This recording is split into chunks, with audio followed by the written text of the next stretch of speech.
Okay, we're up and live. Welcome to another live stream. I've gotten so much. I've gotten just such great reaction from everyone about my last one, and I'm sure this one will be interesting as well. Yeah, I just think this is going to be super exciting, and I'm going to be. Let me turn this down. Sorry.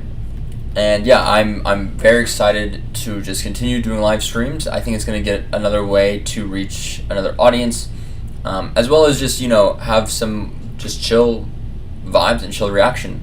So, let me see. Should I make this bigger? No, I think it should be fine. There we go. Okay. So, this is Tucker Carlson on the Israel First Meltdown. Let's read a little about it.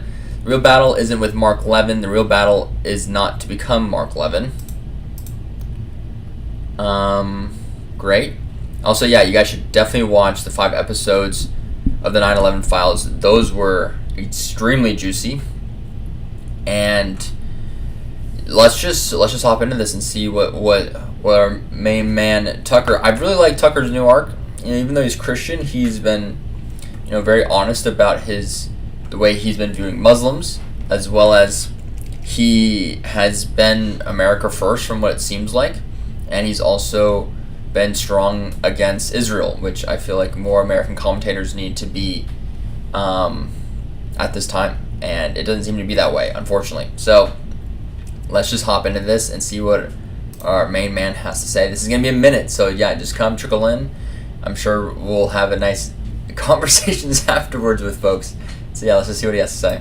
Pretty much every morning you wake up and open your phone and think to yourself, I wonder if this roiling fight on the right... Also, yeah, we need to do playback speed. Come on. This is a long episode, so let's just... It's still ongoing, the fight over who's a Nazi and who's Nazi adjacent and who should be platformed and who should be deplatformed. That fight, the one that has mesmerized ex-users across the world. What is that fight actually about and how long will it continue? Well, the first thing to know about it is that it didn't start 3 weeks ago with Nick Fuentes' appearance on a podcast. No, this has been a fight taking place mostly...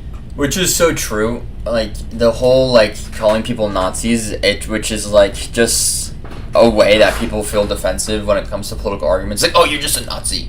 It's just if that's truly all you got, and obviously you don't believe that in your heart, you're just saying that just so you can cause a reaction, or you can just... it's mostly just for that Red Scare where you just delegitimize, Jesus Christ, where you delegitimate their entire argument, and it's definitely kind of old, and I think people are really starting getting over it, hopefully, but yeah, it's of course, I wonder where the group, that's the biggest push of people saying that about that, trying to use that as a weapon, that term as a weapon. I wonder what group uses it. So, just had to clarify, that stance there. Behind the scenes since January, and that tells you a lot about what it's actually about. So here's how it began. Donald Trump inaugurated January 22nd of this year. Almost immediately after, he is visited at the White House by the first head of state to come to Washington, the Prime Minister of Israel, Benjamin Netanyahu. And the visit is not simply a congratulatory visit. They're not actually allies in any sense. Remember that Benjamin Netanyahu was one of the very first to congratulate Joe Biden after the 2020 election. So there's probably not a lot of warmth there, just guessing. No, there was a purpose to the visit and the subsequent visits by the Prime Minister of Israel to Washington. And that was to get American support for a regime change war in Iran, to overthrow and replace the government of Iran, which the nation of Israel sees as its primary... Which, how long have they had nukes for? They've had nukes since, they're 2 weeks away from nukes since, for 30 years. That's, the best Netanyahu meme of all time. Since, the 90s, he's been saying that they're weeks away from getting nukes, every other year. Regional threat. Iran has all kinds of very dangerous conventional weapons. The United States spends a lot protecting Israel from... And speaking of that, why isn't Israel allowed... why don't... Israel doesn't have to play by its own rules, right? Where they don't have to let the world community know how many nukes they have, if they have nukes, but they're pressuring Iran to expose them to one, denuclearize them, as well as to let the world stage know how much they have. It seems It doesn't seem like, I mean, and we're talking about nukes, like, it doesn't seem fair, but it's like, dude, first of all, no one should have nukes. But if Israel is going to be continuously pushing the button of Iran having nukes, but then they won't even talk about their own nukes, I mean, that just seems, that just seems crazy to me. Those missiles. And Israel is also concerned that at some point Iran will either make or buy a nuclear weapon, leaving Israel no longer the only nuclear-armed nation in the region. So that's what it's actually about. And to be honest, you can see from Israel's point of view, if you're trying to identify long-term serious threats to you, Iran would be at or near the top of the list, especially since Israel's taken out almost all the other threats. So really, it's just Iran. The question is it in America's interest to participate in that war? And make no mistake, Israel wouldn't last 3 days in a war by itself against Iran. In fact, probably not even 24 hours. Israel's population centers would be taken out by Iran's conventional weapons, and at that point, the Israeli government could either nuke Iran, starting a chain reaction that, you can't really predict once it begins, or allow hundreds of thousands of its own citizens, certainly tens of thousands, to be killed. So Israel could not do it alone, and no honest person suggests or would suggest that it could. It needs the United States. So the question from the American perspective is it good for America to get involved in yet another Israel-inspired regime change war in the Middle East? There have been quite a few, most notably Iraq. Is that a good idea? I mean, this is the way I view this. This is totally just 70, like, in a non-revolutionary type of stance, not pushing for a revolution, but this is totally United States, where the colonies, and Israel is the kingdom of Great Britain, and they're taking our resources through our tax dollars and using it for wars that have nothing to do with us as a country. And I mean, that's the reason why there was a decoupling, a divorce between the States and England at the time.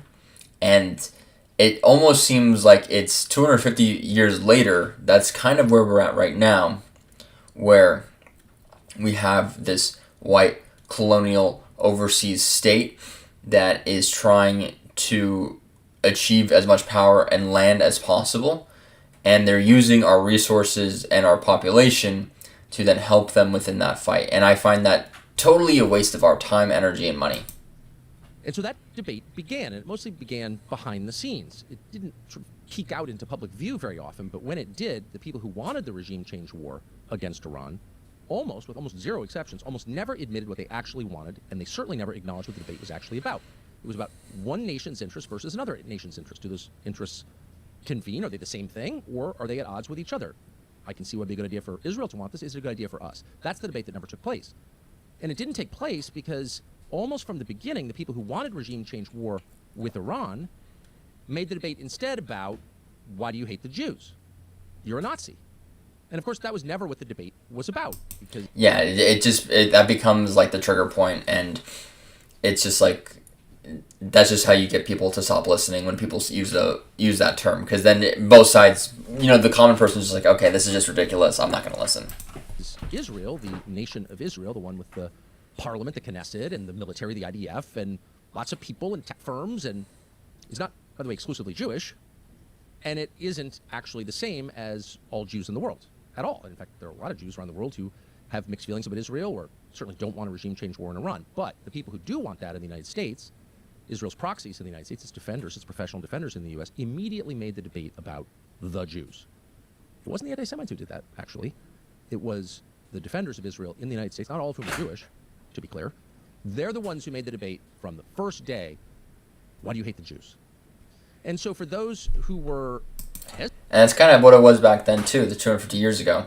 It was that there was the loyalist on one side, and then there was the colonialist, like the American people, right, the nationalists, and then there's the people in the middle, and kind of just debating, like the nationalists and the loyalists back and forth, like why we need this partnership with the United Kingdom, with the British Empire, and then now it's, almost seems like it's the same way, where we have, the loyalist, who tend to be those who are funded by AIPAC, and then, the people who have more nationalistic American pride, who are saying, why are we using our resources, specifically our tax dollars, to fund wars that have nothing to do with our own interests, right? Our own interests as a society.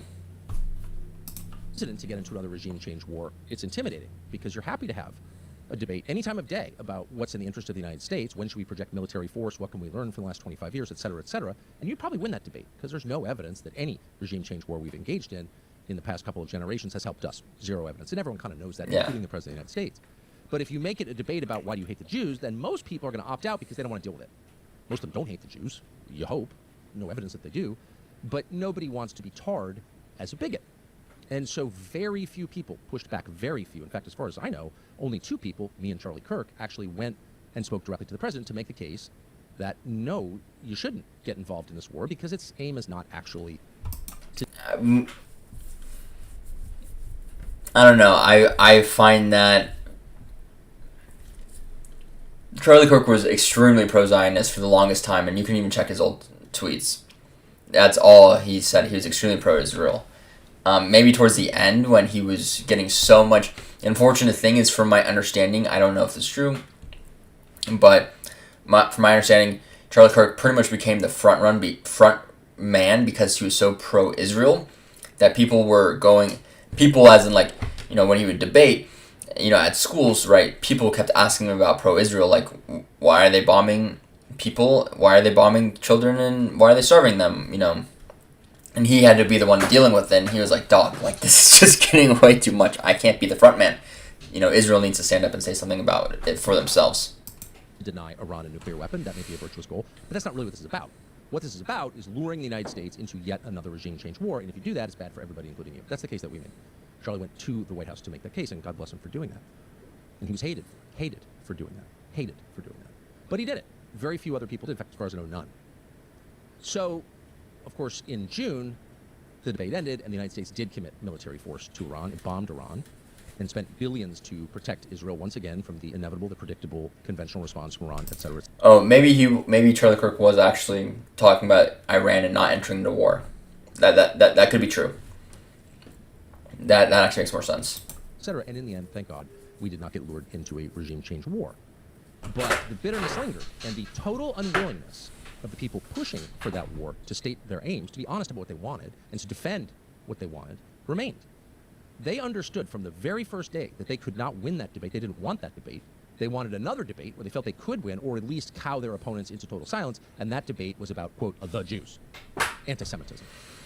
And again, this is a country that hasn't had a lot of anti-Semitism. Decent people are not anti-Semitic.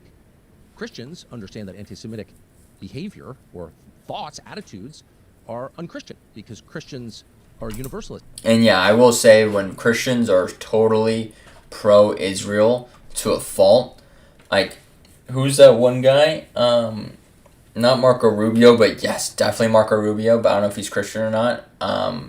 Who's the other guy from Texas? Ted Cruz. Obviously, he's funded by AIPAC, but, you know, touting yourself as a Christian and being totally pro-Israel is, like, the most, like, counterintuitive, like, logical, like, counterintuitive way of thinking.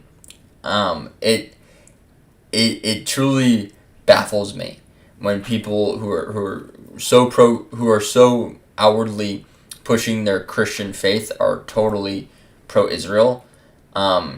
It makes literally zero sense to me. But besides the fact that they're Christian Zionist. In their thinking, every person has the capacity to come to God through Jesus. Every person, no matter how they were born. And so, of course, no sincere Christian could be an anti-Semite, and no sincere Christian would ever defend anti-Semitism. In fact, he would call it out as he would racism or any form of discrimination on the basis of blood. He would call it out immediately. So this was never about anti-Semitism, despite the fact there, of course, are anti-Semites and all kinds of other people in this country. There are 350 million of them. But this debate was not about the Jews or anti-Semitism. It was about when to use military force and to what extent should you follow the lead of a much smaller nation as you think about your own nation. And for a lot of people, this was enormously frustrating since Donald Trump was elected for the second time last November on a platform that explicitly promised, and this is why he was elected, to help the United States, which was in tough shape and getting worse. And everybody knows that. I was looking at this one paper. I think it was bound by a professor at Brown University, and we've given, since October of 2023, we've given Israel $21 billion worth of aid, which, if we have to remember what happened with Hawaii and their fires, California and our fires, I think the hurricanes that happened in Florida, it's pretty insane what $21 billion of aid could do to help the people that are starving here versus enforcing a genocide that is starving people overseas. All of a sudden, this foreign prime minister shows up and starts hijacking the attention and the money of our country to his ends. And that could be any prime minister, by the way. It happens to have been Benjamin Netanyahu. But conceptually, that's outrageous. And people were justly upset about it. Absolutely, they were upset about it.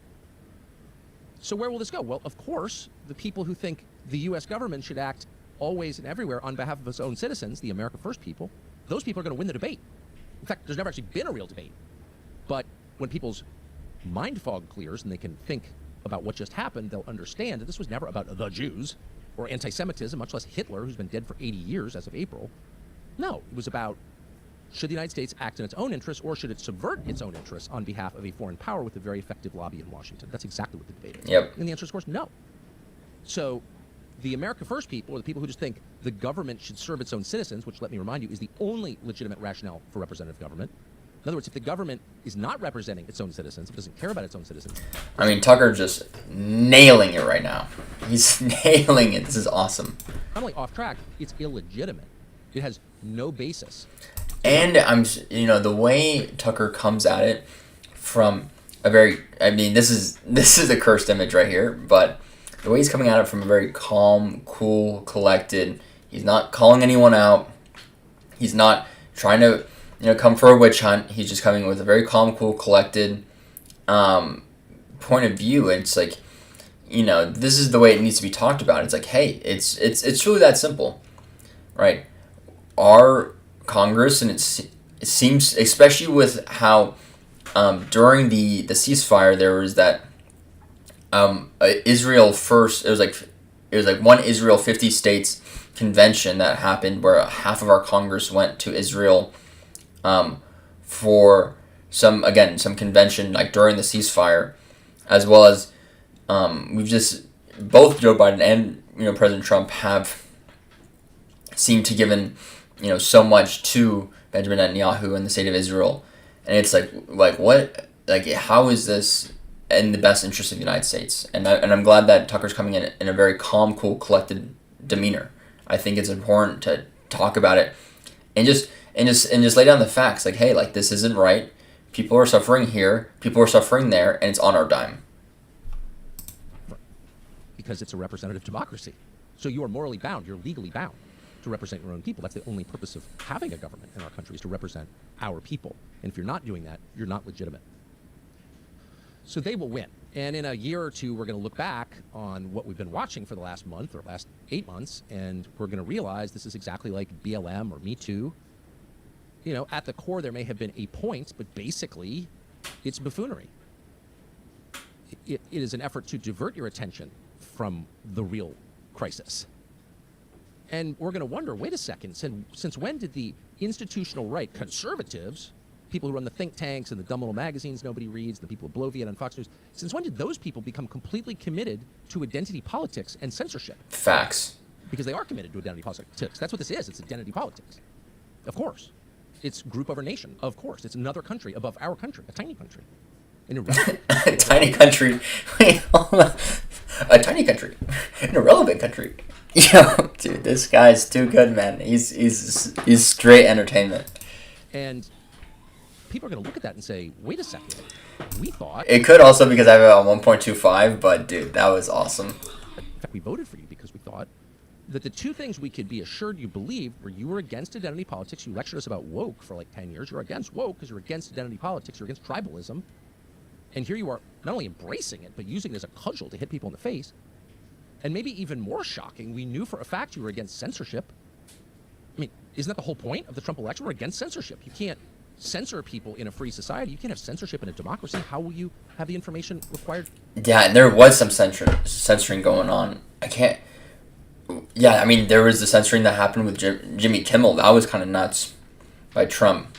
With the whole, it was like the Amstar buyout where the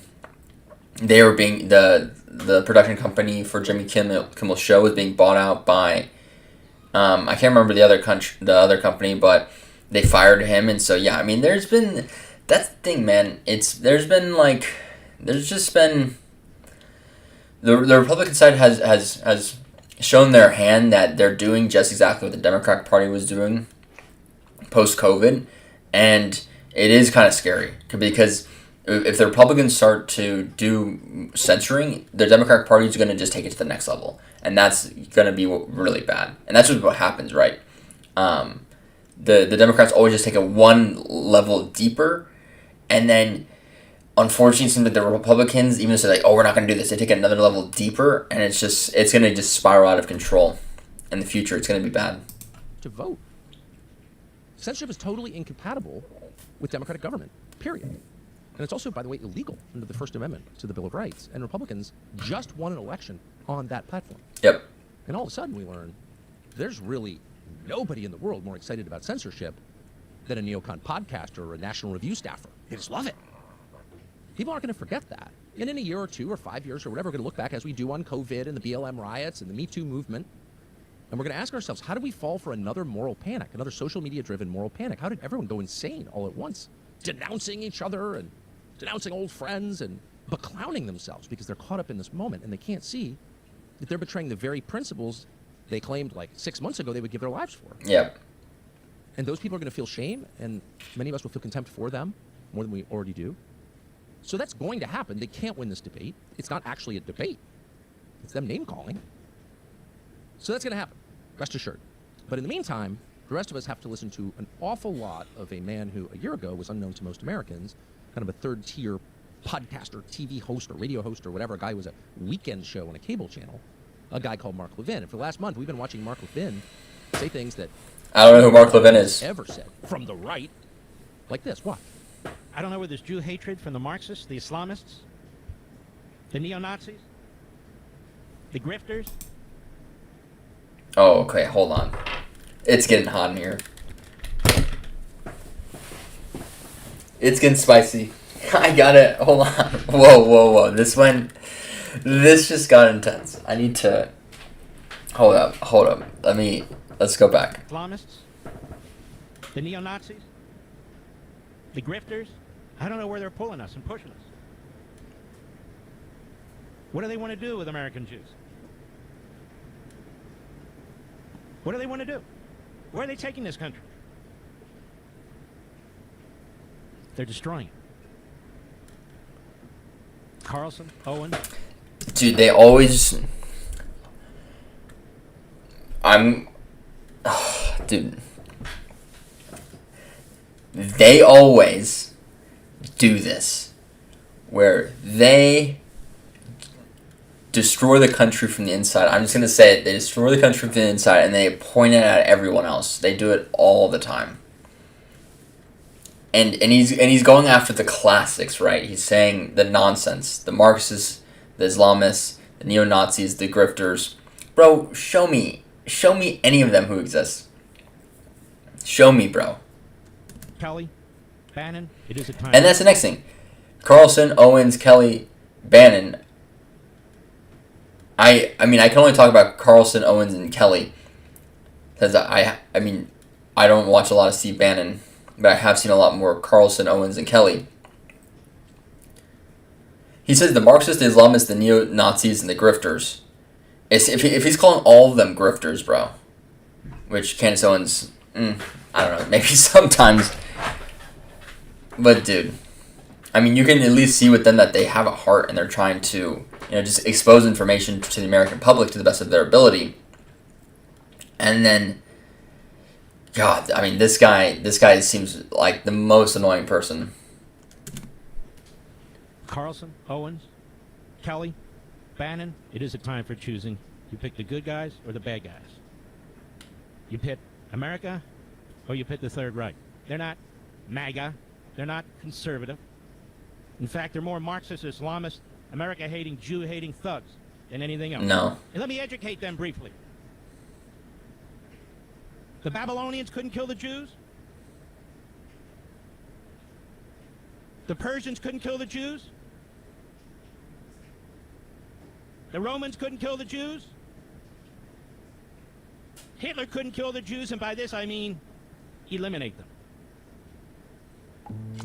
The bespoke AI Family Hub Plus refrigerator with AI vision All right, inside. come on. Let's get back to this.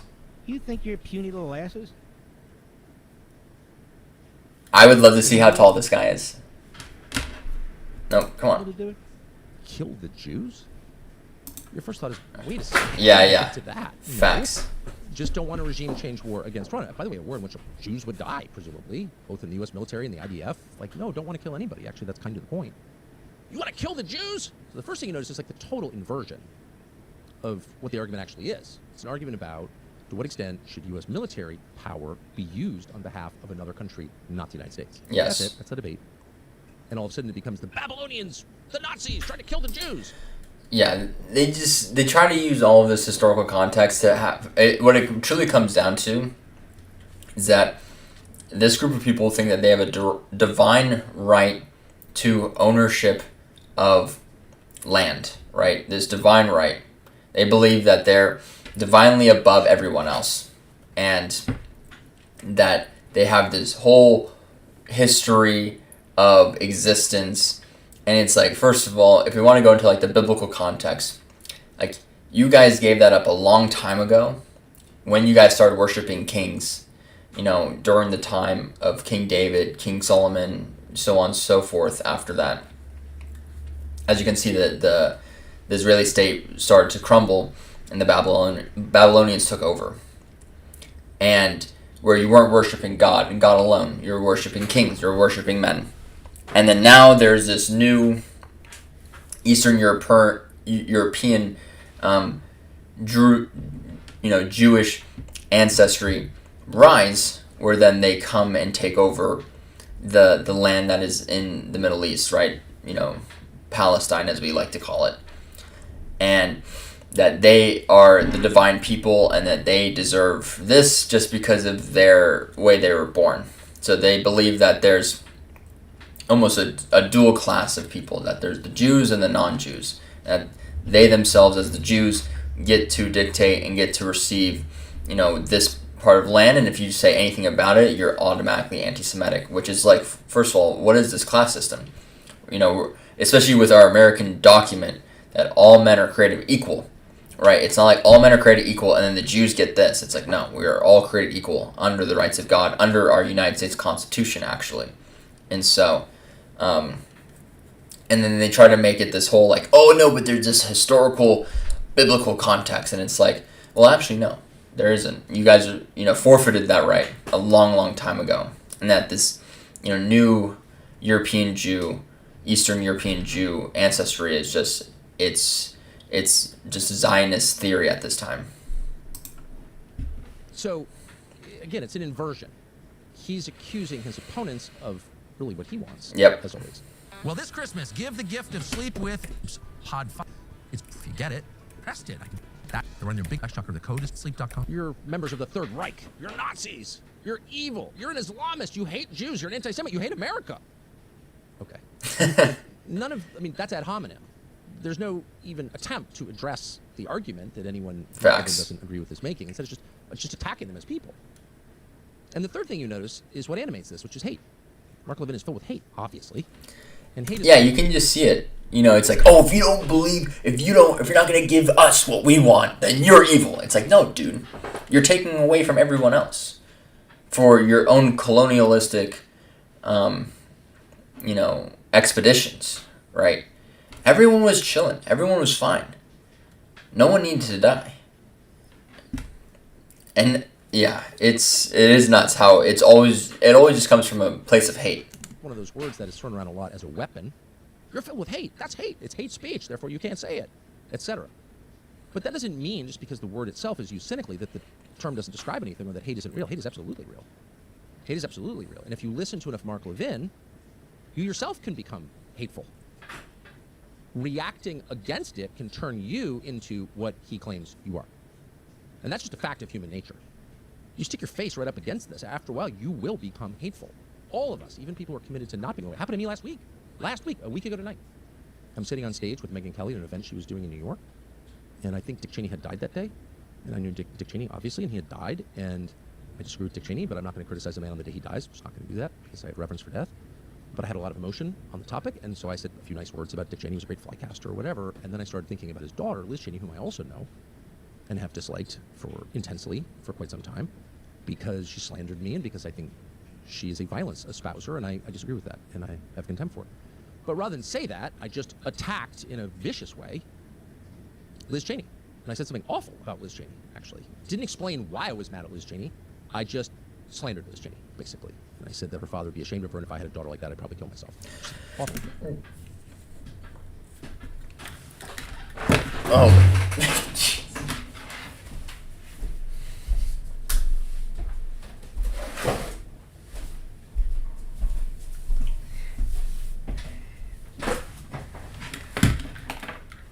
Oh, I need to take a breather after that one.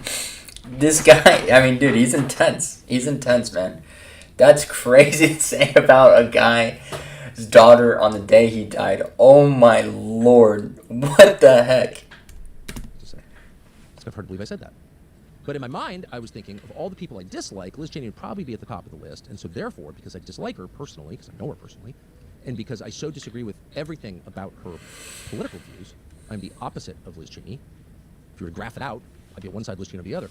Because we disagree so profoundly, I told myself, clearly I must have told myself, that you could say anything you want about Liz Cheney. She's not really human. You could say anything you want, including something really awful and nasty, like if I was her dad, I would kill myself. Who thinks like that? Who talks like that? Well, I like how he's like, he's like not apologizing, but he's like exposing himself. He's like, yes, I said this evil thing. However, she's still a horrible person. And so I just want to say I'm sorry to Liz Cheney, and I mean that, too. Oh, never mind. I was wrong. I'm glad he apologized. I mean that. I shouldn't have said that. Sorry I said that. I will not stop disagreeing with Liz Cheney. And that's how you know Tucker's like a real person, is that he like this is what we need more. And just in society as a whole. It's people just like if you make a mistake, God forbid you make a mistake. Oh my God, we're human. We say something out of character, we say something wrong, we make a mistake. You know, the issue is when people try to act like they're morally above other people and they don't admit their faults. We have a lot of that in, I think, political commentary and in politics as a whole, just in society in general. But it makes me feel good when someone is more realistic and says like, hey, I made an honest mistake. I'm sorry I said these things. I think we're completely different, but I shouldn't have said these things. You know what? I can respect that. And it shows me that this guy, Carlson, he actually has a beating heart in his chest. Because we all make mistakes. I know we feel bad for it, and I would say the same thing about myself. But, you know, at least he's honest, and he's you know, people just, they don't even double down. They just act like it didn't even happen, which is even worse. She changes her views. I hope that she does. But there is never an excuse to talk about people like that. And that kind of is the trap here. Mark Levin is almost 70 years old. You know, I mean, no one's going to eat the dog food here, okay? That is not a message anyone's going to buy. So the fear is not that Mark Levin will take over American politics. That's not going to happen. The fear is that we become Mark Levin. By staring at Mark Levin too much, we become him. Another way of putting it is, the fight is not against Mark Levin and the many Mark Levins out there, the screamers, the slanderers, the impugners of character, the liars. The real fight is within ourselves. The real fight is against our own nature, our own natural inclination to, in the face of Mark Levin, become Mark Levin. And the cost is to us.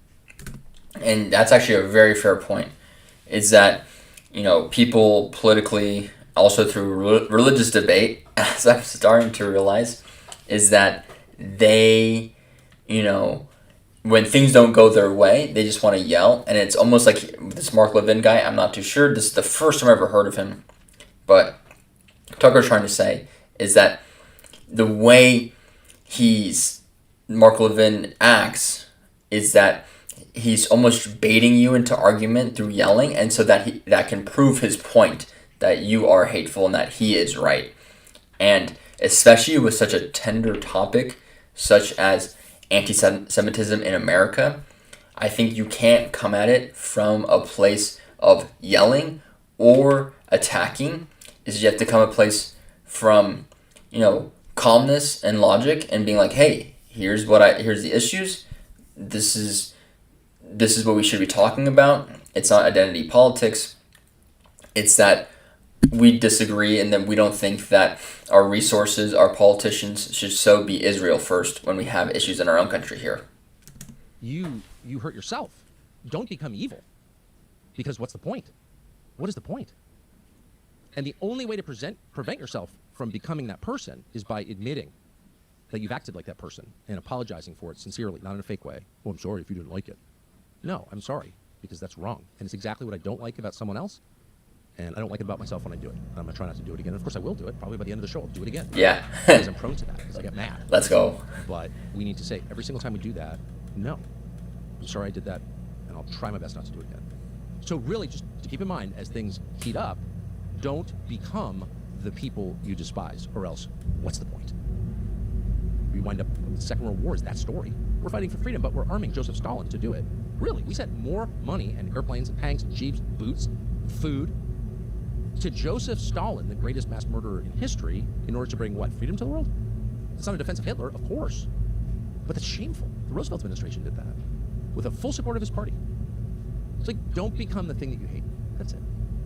And if you don't do that, if you allow yourself to get carried away, so mad that you start mimicking the hate that's coming at you, what happens? Well, of course, it flowers into violence. Like, that's inevitable. We're very close to that now. In fact, we're there in some ways. It's happened. We're still talking about a political assassination, a friend's political assassination on September 10th. Charlie Kirk was murdered because of this. So it can happen, and it will happen unless all of us prevent ourselves from becoming that. By the way, you can't control other people. All you can do is control your own behavior. So if you act like that, apologize for it. You're not really trying to do that. But we are absolutely moving toward violence, and it should be really clear. That's the other thing, is you don't want to espouse violence, because where does it go? It always begets more violence, 100% of the time. Yep. September 11th led to millions of deaths in the Middle East. Correct. Yeah. October 7th led to Gaza. Yep. This all, once the violence begins, you can't predict its course, but you can be fairly certain it will accelerate. And when that happens, all calculations change. People change. And the feud becomes irresolvable, and more people die. And that could happen in our country. So the only way to stop it is by controlling your own behavior, so you yourself don't become evil. So Mark Levin is already there. And we know that because Mark Levin has repeatedly, and he's not the only one, but he's the most blunt, has repeatedly called for just murdering civilians, children in Gaza, because they're Amalek or whatever. They're stained by blood guilt. Prime Minister of Israel said exactly the same thing. They are guilty by virtue of how they were born. So that's right. Yeah, and then it goes back to the whole, like, that this certain class of individuals are divinely right, and everyone else is, you know, because of their blood, dirty, comparative. And, you know, that's 100% against our American way of thinking when it comes to all people are created equal. And then we have a natural right to existence, to happiness and to peace. Mission includes women and children.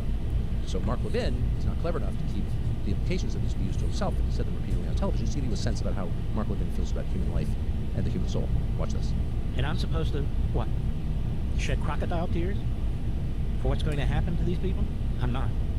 Maybe I'm the only one that... And see, like, I mean, there's, like, literally no remorse, which is crazy to me. To voice it, but I'm not.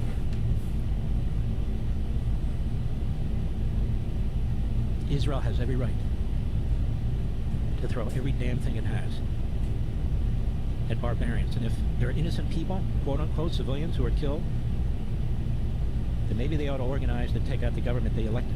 Tapper and the others are saying there's 2 million Palestinians in Gaza. They're not all terrorists. They don't all believe in Hamas. They really have no choice. Let me ask you a question. Is that how we treated the German people when we were fighting the Third Reich? Well, they're not all Nazis. I mean, you gotta fight to win and survive. You can't sit there and figure all that stuff out. Dude. Oh, but don't hurt the civilians. Look, we have to defend ourselves. The Israelis have to defend ourselves. The free world has to defend itself. And if there's collateral damage, well, that's too bad. Yeah, this guy sucks. 25 years ago in this country, people didn't talk that way. They did. It was a different landscape, different expectations. The idea of blood guilt, because that's what he's describing there, you should be killed by virtue of who your parents are, who your grandparents were, by virtue of how you were born. You should be killed. You don't have a right to live.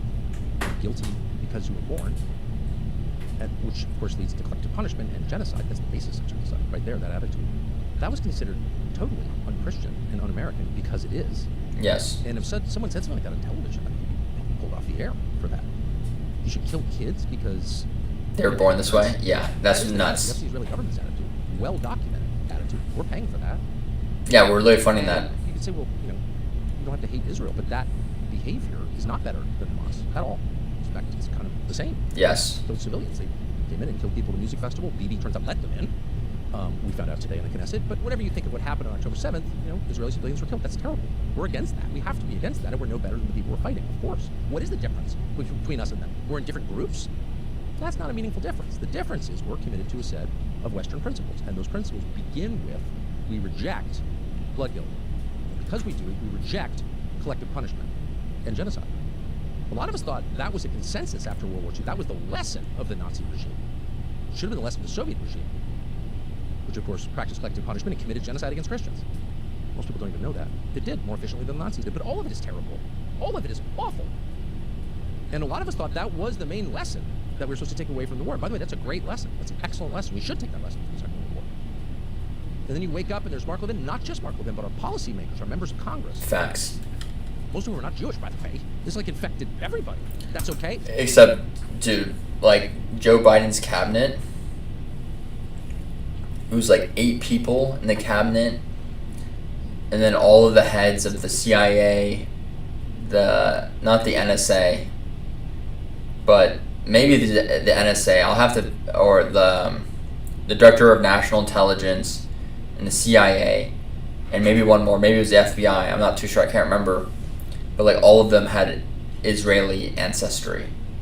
It was actually pretty ridiculous when people were like, "Oh, there's," when people talk about Dearborn, where there's a grassroots Islamic, growth happening within that territory, and people try to say there's a takeover of Islam. It's well, we actually have an Israeli, very strong Israeli influence. Specifically, we had it in the Democratic Party for 4 years, and I mean, if that's not concerning, whereas the Secretary of State, the Secretary of Treasury, as well as 6 other cabinet leaders, and then as well as agency heads.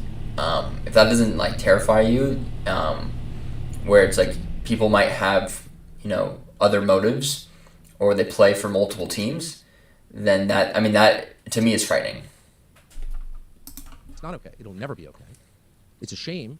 It's shameful behavior. It's a stain on this country. You can't fight people unless you think you're morally superior to them. You shouldn't be. And how can you say you're morally superior if you're operating from the same assumption, which is that everyone on the other side should be killed because of how they were born? But that is absolutely Mark Levin's assumption. And he said it out loud. Look at this Twitter exchange. Watch this. Oh. She's basically saying, I don't understand why we're getting involved in all this stuff. And Mark Levin is saying, well, you're a Nazi. Yeah. And someone writes in and says, Mark, I'm not even, I may be on your side or not, but what you're saying is actually creating anti-Semitism. And he's saying, and I'm quoting, anti-Semitism is, quote, in your family's DNA. Who thinks that? Who thinks that? Who would say something like that? It actually makes me super depressed thinking about that there's people out there that actually act like this and think like this and are so insecure where they just point the finger at everyone else for their own issues. It's actually quite sad. We're about 40 minutes in. I'm going to stop here. I'll probably come back to this another time. Maybe tomorrow. Yeah, just do. I can't stay here all day, even though I can. But yeah, shout out to Tucker, man. He's the guy. I like his whole evolution, where it seems like he's really pushing for the truth and with his own faith. Even as a Christian, he's my Christian brother. Even though I'm a Muslim, I respect him. I respect how he's just trying to understand more about the world, understand more about religious differences, and understand about, how can we get this country to become America first. And so I respect him. I can't wait to, continue to follow him and also listen to the and react to the rest of this. So thank you guys for watching, and I'll catch